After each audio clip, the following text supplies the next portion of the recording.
Promote a culture of inclusion, supercharge your communication, and unleash the full potential of your teams and leaders with the Inclusive Handbook collection from the Diversity Movement. As part of the collection, I wrote the Inclusive Leadership Handbook with Kurt Merriweather to empower leaders with tools needed to cultivate a culture that fosters creativity, innovation, and employee engagement. Through strategies, exercises, and self-reflection, leaders at all levels can enhance their effectiveness.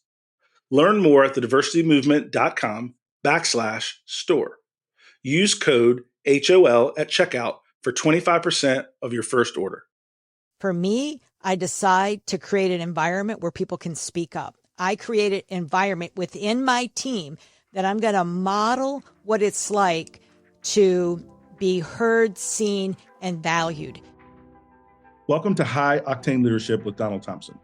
This season, we're diving deeper with more solo episodes, where I'll share the experiences that have led to recognition by EY, Forbes, Fast Company, and others.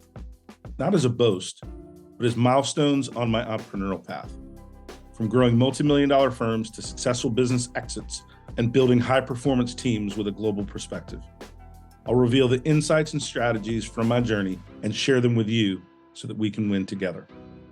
Alongside these solo episodes, we'll have industry visionaries and thought leaders, and we'll explore effective leadership. Ready to empower your leadership journey with real success stories? Let's embark on this transformational journey together. Welcome to another edition of High Octane Leadership. My name is Donald Thompson. I'm your host. And today I have the pleasure of spending some time with Dr. Debra Clary. And one of the things that's really exciting about this topic, the name of her book is The Curiosity Curve. And we'll get into that in a minute, but I'm highly curious. And so I'm really excited about this conversation.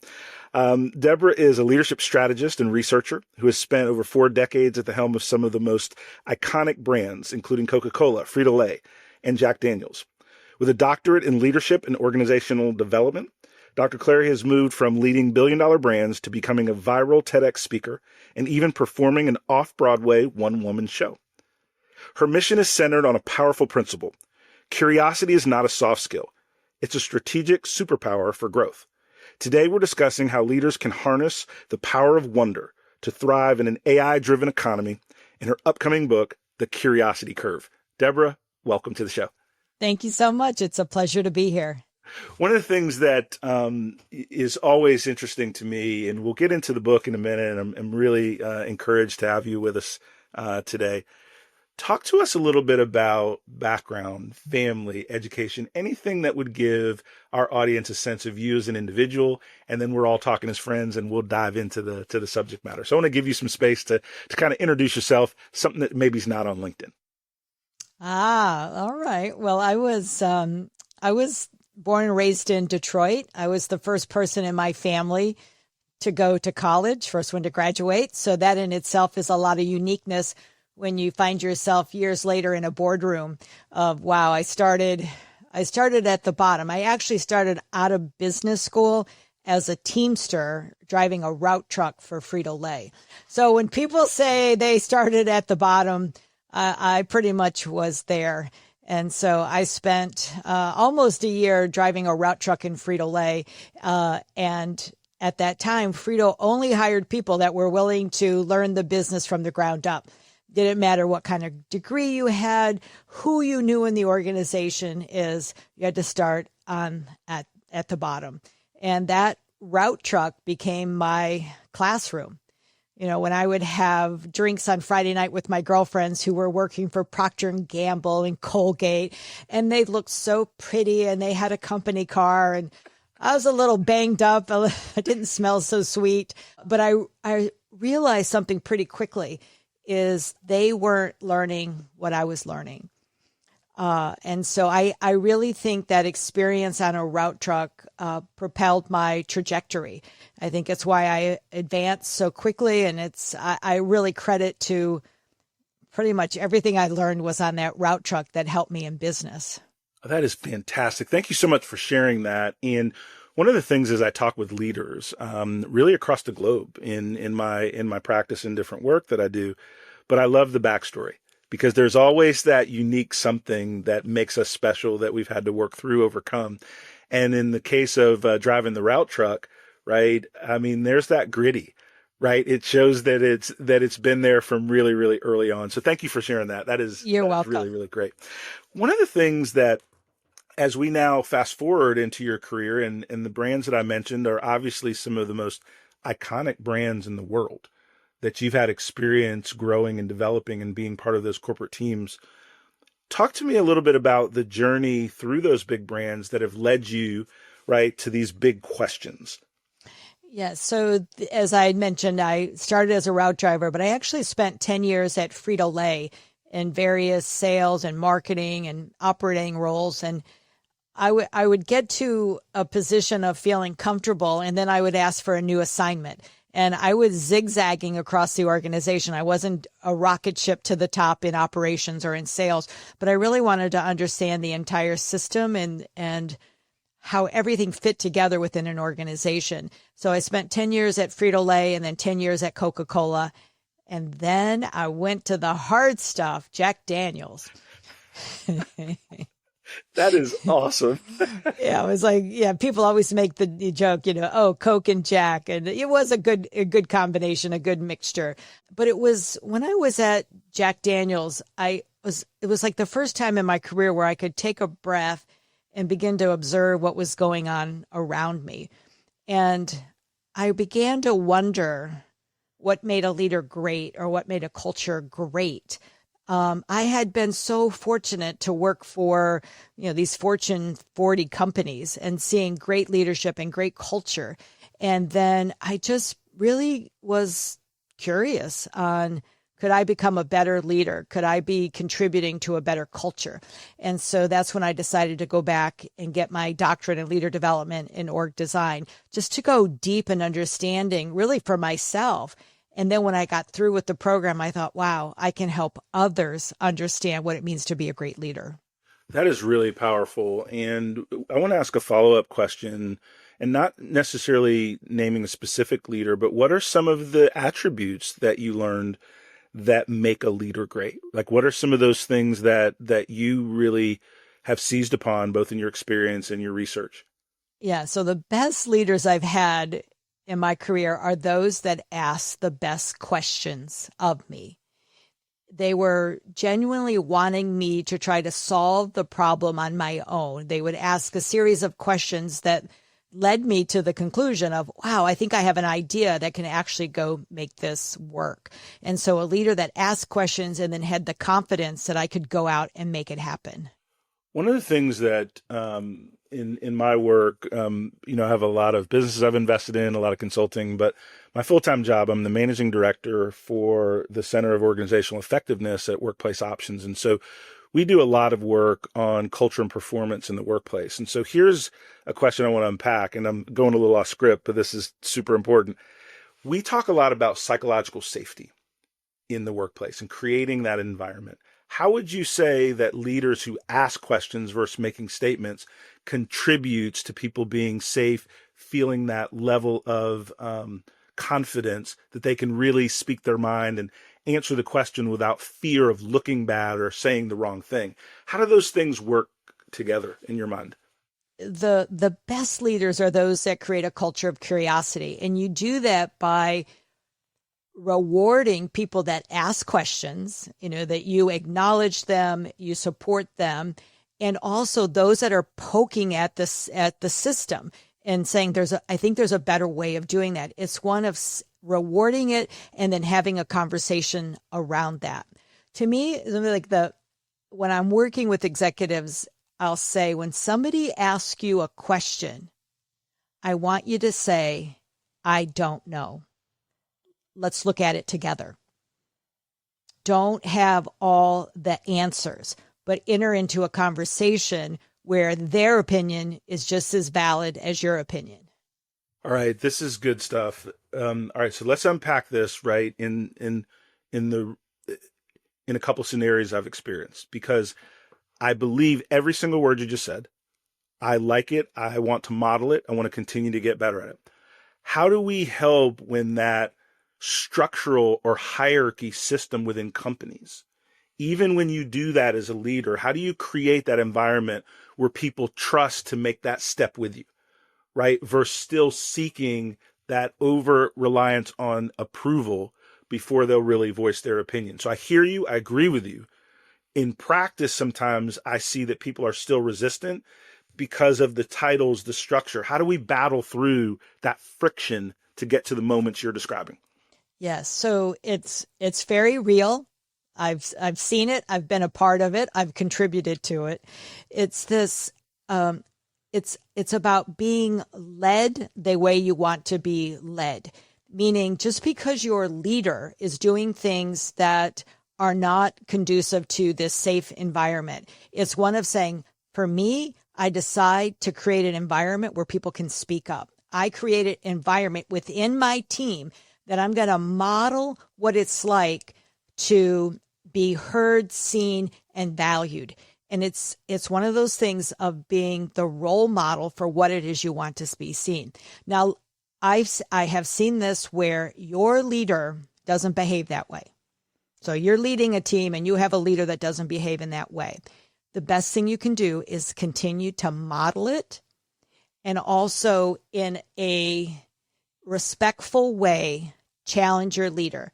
When your leader says, this is the way it's going to be, in a thoughtful way, say, I understand where you're coming from, and I'm wondering if you'd be open to a different perspective. Now, your leader might say, nope, this is the way it's going to get done. And you understand what you're working within that system, but you don't have to behave that way. I really appreciate that, because that's real world for many people that are listening, right? And so what you did was unpack how to implement, right? And I love the phrase you used, right? I wonder if we could look at this from a different perspective.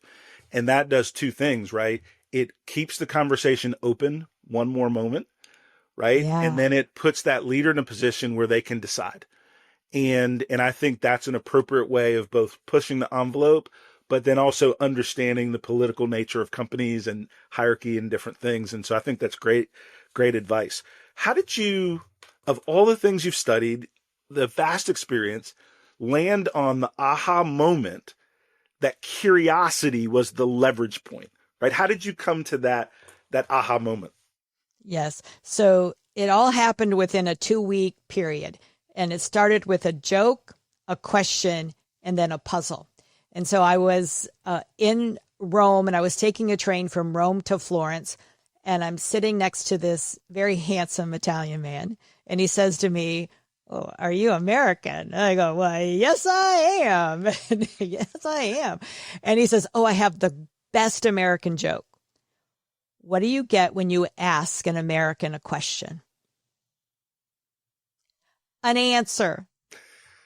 And he starts laughing. People on the train are turning to look at us. And, I was the gracious American, and I smiled and I nodded my head, and I didn't get the joke. But as I spent more time in Florence, I began to watch Europeans in conversation. And I'm like, wow, they have different conversations than Americans do. I just began to observe it and wonder about it. I came back to work. I'm sitting next to my CEO in the boardroom, and somebody was presenting, and he quietly asked me, "Hey, do you think curiosity can be learned, or is it innate?" I said, "I don't know. That's kind of interesting." And at the end of that week, Gallup released their engagement report. And in the history of measuring engagement, they had never seen it so low. And those 3 things, I started to wonder, could curiosity be the missing link in organizations? That's how I started this journey. That is fantastic. I think, let me ask a question on top of that answer. When you were talking with your CEO, can curiosity be learned, or is it innate or part of someone's DNA or natural? What was the answer to that question? So I went out and I did a little bit of research and discovered that curiosity can be learned. And that's what I said, but there's not enough data that I'm satisfied with. I need more research. And because I came back to him and I said, "Oh, Bruce, it's definitely can be learned." And he's like, "Oh, that's really interesting." And I said, there's got to be more. And that's why I commissioned a group of researchers to go out and study curiosity. Specifically, I asked them to look at, is there a relatedness between leadership, curiosity, and performance? And of course, they tried to talk me out of it. We need to look at all of this different stuff. And I said, I don't want to invest more into this unless I can answer that first question. Is there a connection? And disgruntled, they went off. And then three months later, they came back and said, how'd you know? How'd you know? And I said, 3 decades navigating complex systems is how I knew. Is, being able to have that experience and this awareness that there is a gap. And I came down to it's a curiosity gap. It's a curiosity crisis. So when you have the curiosity gap, and it makes me think of frameworks and assessments and different things. How does one go into organization and let's just say, which I do, I am aligned with what you're putting down. I'm a believer. How do I now put this into practice within my organization? How do you assess where I am on this curiosity adoption curve, if you will? How does that work? Yes. So when I work with executive teams, they're coming into it with skepticism, like curiosity, right? I have to remind them that this is the data and that there's a direct correlation between a leader's level of curiosity and performance. And we are measured on performance. We're not measured on curiosity, right? So each quarter, our board is reviewing what are your results. And so when they begin to get interested in, this isn't just a nice to have, this isn't just a luxury, it's going to drive performance. And so then I get them nodding their heads and say, tell us more. And so in order to increase curiosity, you have to first understand your starting point. So we have a curiosity curve assessment. Okay. That we can measure individuals, teams, and organizational levels of curiosity. And you know this so well, like engagement is a local phenomenon. Curiosity is a local phenomenon. So goes your leader, so goes the team. Yep. And so what I do now is I work with organizations that really want to create a different type of culture, a performance culture, but it's centered on curiosity. And we measure individual and teams curiosity numbers. And then we share them. Like any diagnostic tool, knowing self and knowing others is the power in moving things forward in relationships or in business results. And then it's this awakening of how they approach problems, how they approach innovation. They recognize they're wired differently than the person next to them. Just like any tool, we are all wired differently. But when I better understand you, and I understand myself, change can occur.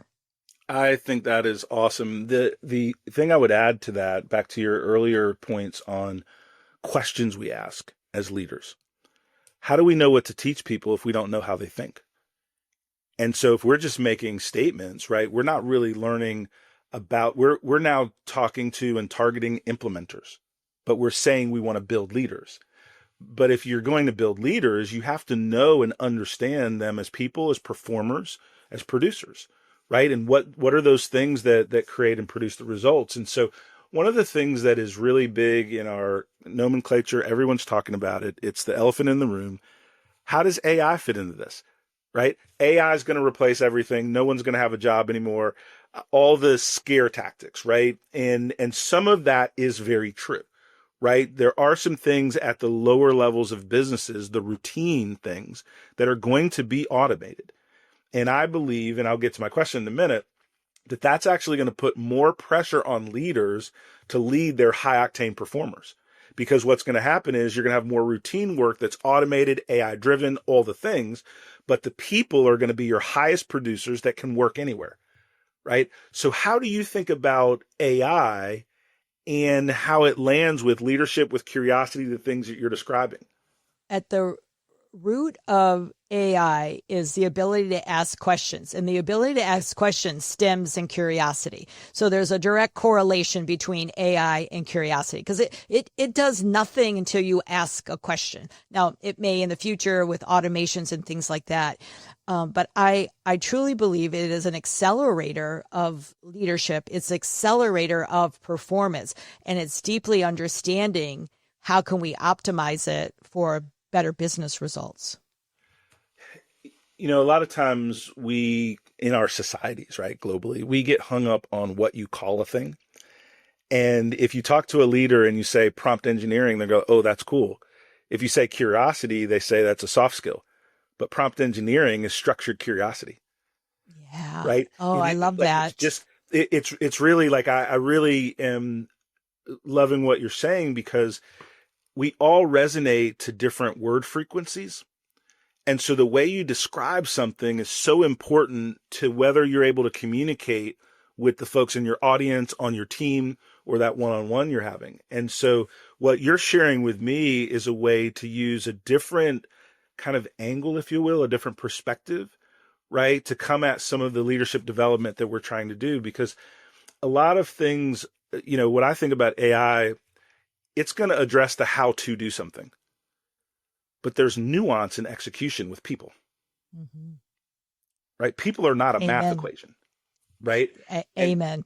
Right. And so that curiosity you describe, I think, applies to how we innovate with products, how we lead others, right? How we learn. And so like, I think it's really interesting. Here's my next question. What are some of the things that you do? Because, and now I'm going to talk about our team and burnout, and it's at an all-time high. How does curiosity align with the overall wellness of you as a leader in your organization? How do those things intertwine? And I'm being a little specific because burnout is something everyone understands. There's a lot of folks that are listening in the audience that are still working hard. We're talking about work-life balance, work-life integration. But when you're chasing, right, and when you're really trying to make your move, you can kind of forget the balance thing and focus on the work thing. How would you weave in curiosity, leadership, and managing burnout? So the beautiful thing about being in an organization, and one of the things I greatly miss having left corporate America, is that you're doing it with people. You're in a relationship with people, right? That's I think the joy of working at an organization and in a corporation. And in this sense of, if you love the work you're doing and you love the people that you're working with it, then it's this opportunity to set the boundaries of, this is when I'm most joyful. This is when I know that I need to spend time, or I want to spend time with my family, or I want to spend time at the gym, whatever it might be. It's like being in that relationship with others where you can express, this is what I need right now. As we wind time, I'm going to get a little more rapid fire on the questions, because I could talk to you all day. And you were gracious and gave us a nice window. So I'm going to rapid fire a little bit. What's a bold question that you can ask when you're trying to get an organization that may be stuck, or a team member, right, to move to the next level in their thinking? What's a bold question that can kind of unlock, right, conversations and innovation in different things? What question have we not asked? And unpack that for me. Why does that work? I'll give you this story that I had learned in graduate school. I read about it, and it was under the umbrella of action learning, which is a way of getting a team to move things forward. And there were a group of engineers that had been in a conference room all day. They had flow charts or graphs all over the walls. And the leader said, we haven't figured out what the issue is here. We're going to have to stay in, have dinner, and keep working. So they called Domino's Pizza. The Domino's guys brings the pizza in, and he looks across the wall and he sees all these graphs and charts, and he sees these engineers that are just exhausted. And he just asks the question, hey, what are you working on here? And the engineers shared with that. And then they said, would you take a look at it? And he was able to figure out what they were missing. Now, this is a delivery person, knows nothing about their business, but was able to help them solve the problem. So it's when you ask questions in a different way, or you bring people in that are not familiar with what you're trying to do, this is when real change can happen. That is really thoughtful. I'm going to extend that, and you correct me. You judge like but what have we not asked? And then who have we not asked? Because the delivery person in that story, it could be similar to pulling someone that may be 2 levels below the planning group and saying, hey, does this make sense? Right? When we announce this, how's this going to land? Are we building this for the right audience, but we haven't asked the right audience what they think, right? Is what we kind of see a lot of times in big organizations, which I think is pretty great. Here's kind of the landing question as we wind our time together. Let's talk about the future of leadership. And I have in my notes as we've been prepping, bold questions versus best answers. So as we shift in leadership and the new paradigm, what is your advice, right, when we're talking about really creating an environment where bold questions are the norm? Yes. I mean, just in its statement alone is the advice, is to have the confidence to ask bold questions and then listen.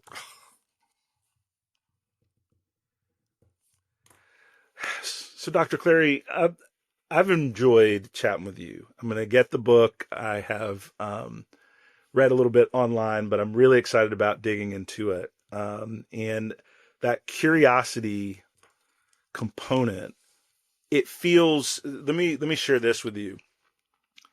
It feels fuzzy until you unpack it, and then you created that link between leadership, curiosity, and performance. And then it becomes powerful. The cool thing that I like is it becomes powerful in a way where I say, I can do that. The biggest compliment that I can share when I talk to leaders, when I talk to authors, and I stay in the learning mode, is when I hear something and then I go, I can implement that tomorrow. It makes sense to me. I feel good about it. I want to use your advice and kind of reciprocate. What have I not asked you that you would like to share with our audience as we wind down our conversation today? Why is that we have become incurious? Why have we become incurious? Yep. Do you think that is a function of all of these automation tools? Do you think it's a function of we're just chasing that mathematical, prize, right? Whether it is revenue, whether it is Dow Jones, what do you think the answer is to that question?